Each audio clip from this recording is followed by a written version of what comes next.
انسان کا علم وہ محض علم الیقین ہے، پھر اگلا درجہ عین الیقین ہے، پھر اس سے اگلا درجہ حق الیقین ہے۔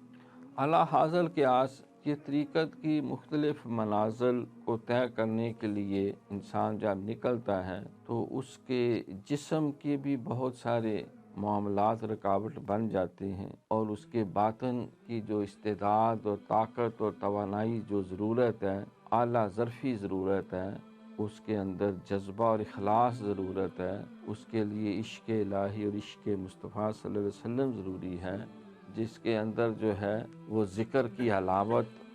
اور ایمان کی حلاوت ضروری ہے، جس کے لیے انسان کے قلب و روح کے اندر جذبہ ایمانی، غیرت ایمانی اور وہ جذبے جنہیں امانت، دیانت، صداقت، شرافت، صبر، شکر، توکل، شرم و حیا، عفت قلب و نظر اور تقوی اور خشیت کہتے ہیں، یہ جواہر اور یہ توانائیاں ضروری ہیں جس سے انسان اللہ تعالیٰ کے قرب کی منزلیں طے کرتا ہے۔ عشق کی ایک ہی جست نے کر دیا قصہ تمام، ورنہ اس زمین و آسماں کو بے قرار سمجھا تھا میں۔